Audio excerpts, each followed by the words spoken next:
Both the mayor and school leaders agree that these new numbers mean that they're definitely doing something right. Nearly 100,000 students enrolled in D.C. public schools. That is the highest number ever since they started tracking. And the acting superintendent telling me that many of the new students are high schoolers. Anna Catalina Membreno was 28 years old, and she loved soccer and dancing, according to a GoFundMe page that was set up by her sister Raquel to help fund funeral costs. Membreno was from Colombia, and she was in the United States undocumented. And her friends say they started to worry about her when she started dating 35-year-old Robert Howell, and that she suffered abuse during that relationship, but that she was afraid to report that abuse because she was undocumented in the United States. Howell called 911 to his house on August 30th, where police found Membreno not breathing. He was arrested that same day for felony assault and strangulation. He told police that he placed both hands on Membreno's neck and applied pressure for what, quote, felt like forever, according to court records. Police say she had multiple injuries and bruises on her body that raised concerns with the medical staff. Membreno was transferred to a Nova Fairfax hospital. On their website that many illegal aliens are fearful of admitting that they have been a victim of a crime because they believe they will be deported.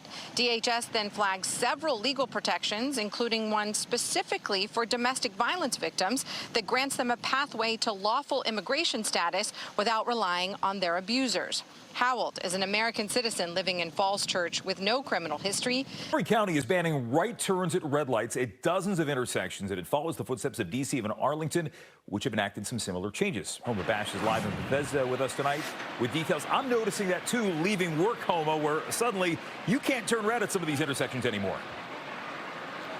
That's right, Jim. 200 of these signs just went up all over the county, like right here in downtown Bethesda, saying no turn on red. County leaders say it is to improve safety, with 60% of crashes involving bikers and pedestrians happening in intersections. A $161 million overhaul of Columbia Pike at Arlington promises to modernize the road for residents and businesses. Problem is, that work's been going on for 15 years, and some people say they are at their breaking point, and they worry they may not be around long enough to see the benefits. Julie Donaldson is live tonight in Arlington with how those businesses are coping nearby. Hey, Julie. Hey there. It is a challenge trying to survive the disruption that all this construction is causing. I mean, cars are having to be rerouted. It's taking longer time to get from one side of the road down to the other. We are here at Sidwell Friends School, the home of the Quakers boys tennis program. This is a proud team that has won state championships, so I asked them if they could teach me the fundamentals of the game. Every point starts with a serve or return, the two most basic components of tennis. First, we began with the serve. Now, I learned the importance of technique, keeping my base square and following through with power. 1, 2, 3. Oh, yeah! Now, I'm not going to say I was necessarily a pro, but I'm sure I could handle some student athlete somewhere. Maybe at my son's school. He's 5. Well, I think that your technique was taught to you very well, and I think that there was definitely some aspects of a natural affinity for a big serve. You know, big guy like you getting really over the net. I can see that you're an athlete. That was a great first start. We got to get you some more quality reps, and you'll be beating people in no time. Now it was time to hone the skills of the forehand and the backhand. I'm not even gonna lie to you, bro. I was basically Andre Agassi off the jump. I mean, Arthur Ashe ain't got nothing on me. Steffi Graf just slid into my DMs. She didn't. That was just a TV joke. Either way, my talent was unmistakable, bro. One might think 43 is a little old to be getting started, but when you got the game of Pete Sampras, sky is the limit. I could definitely see, I taught you the backhand, I could definitely see some technique in there. I could definitely see a little natural talent. I don't know. I mean, you almost, took me out, took a couple of other people out. So, I mean, still a work in progress, but, you'll get there eventually, I think. A bunch of practice and, yeah. So maybe I'm not ready to be a tour pro just yet, but the boys here at Sidwell School, they are ready to compete for a state championship. The season starts next week. Back to you all. They're speaking with our Chad Ricardo and teaching him, some fundamentals of the game. Whoa, he's joined the team, it looks like. Let's get it. That's right. That's right. We're here training with the DC Breeze, who are ready to start their season. Guys, when I say Fox, you say 5. Fox! 5! Fox! 5! When I say DC, you say Breeze. DC! Breeze! DC! Breeze! All right, guys, let's get on in here. We got a lot of work to do. The season is going to kick off on next Saturday. Now, first, Brandon, I want to know from you, what makes this sport so special? The fans, the people, the community, all of it, being out here together, it's the best. Being out here together, it is the best. What you will see is this is one of the most special sports that anybody could play. Fellas, let's show them how it gets done here. We're going to break off into our twos here. Now, Ro, you are a true veteran of this sport, one of the originators. This game starts with throwing this disc here. Show me a few of the throws here. That's part of Ultimate. We're going to start with the backhand. Everybody knows this one. It's the first throw everybody learns. Next up, the forehand, the second most important throw. And then once you get those two, you can get greedy. You can go over the top with some fun ones. Oh, okay. Little hammer, little scoover.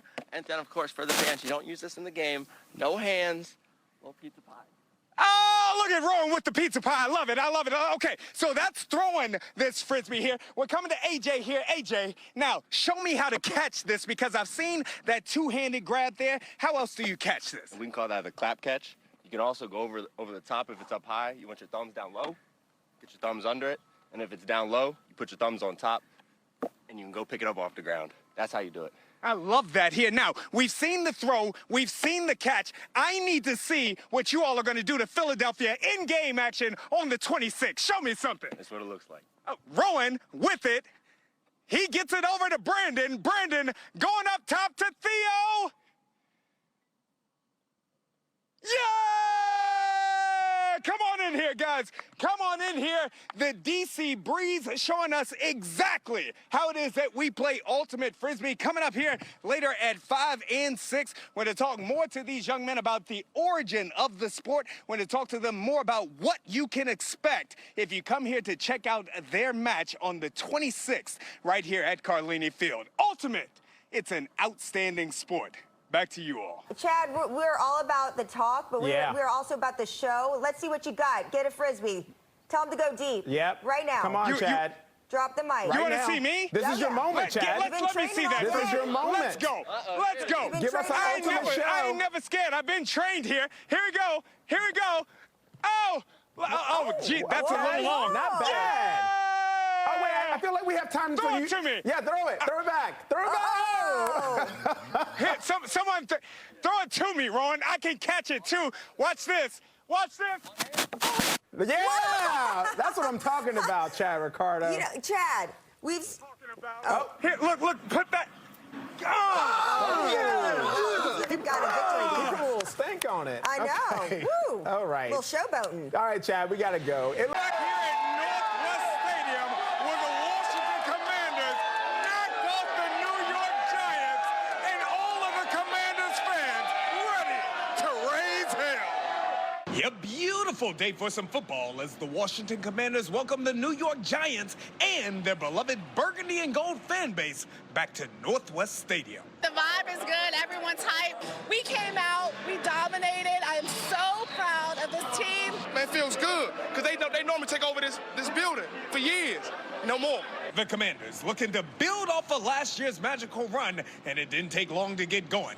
Jaden Daniels finding his security blanket. Zach Ertz, and Washington goes up 7-0. Second quarter, and Ja'Cory Krosky-Merritt, a.k.a. Bill, finds the end zone. The 7th-round draft pick ran for 82 yards as the fan favorite continues living the dream. This whole day was amazing, just being able to be on the field with my teammates. I waited a long time for this. Washington took a 14-3 lead into halftime where there was a special moment. Legend Santana Moss entered the Commanders' Ring of Honor. Growing up, Santana Moss was our wide receiver. Number 89, we remember those years. He is a legend. The Commanders' defense dominated the Giants all game long, holding them without a touchdown. The offense put up over 400 yards, including 223 on the ground, capped off by this 19-yard tutty by Deebo Samuel. His first in Washington, sealing the deal for the good guys. Our goal is to come out there and just be the best self that we can and win games. The Commanders, we've came from the bottom and we're now at the top.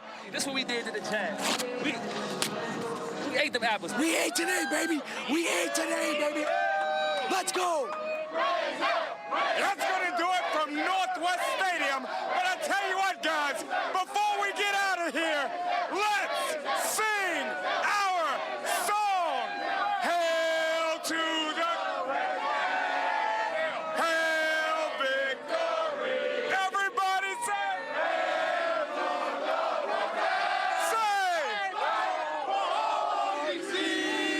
back to you all. By most accounts, the airlines are doing very well right now and getting better according to industry insiders, led by United Airlines, looking to expand big time here at Dulles International. We're getting our first up-close look at what will be Dulles Airport's new 400,000 square foot Concourse E, a $500 million project, $200 million in federal grants, a huge part of Dulles' expansion and modernization plans. Airports Authority CEO Jack Potter. Obviously, we're expanding for future demand, but we just had the biggest weekend we've had in a long time, and we handled the demands. Concourse E will have 14 gates leased by United Airlines, accommodating international flights set to open in 2026. The timing seems pretty good in the middle of a historic rebound by the airline industry. Scott Kirby is the CEO of United. The Sunday after Thanksgiving wasn't just a record, it was a record by a mile. We had 25% more revenue than we had in the second highest day in our history. Passengers tell us they're feeling it too. When we do travel, I see that the planes seem to be full, and yeah, so I would say definitely pre-pandemic, if not more. Listen, when I can fly to Washington, D.C. or to Herndon, Virginia in 4.5 hours compared to 14 hours driving, I'm taking it. Dulles is poised to set a new record this year, surpassing its 2005 peak of 27 million passengers. We're really, really excited about the future, and United is obviously our base carrier here, and we're looking forward to their growth, and we're really, really excited about their commitment to invest in Dulles. And the beneficiaries are going to be the customers. United's Kirby says the only thing holding back the airlines, a shortage of federal air traffic controllers. We need to get it back to full staffing. There are 3,000 controllers short, and to modernize the technology. It's decades old. So what was that record on Sunday? The TSA says it screened just over 3 million passengers at airports across the U.S. Guys?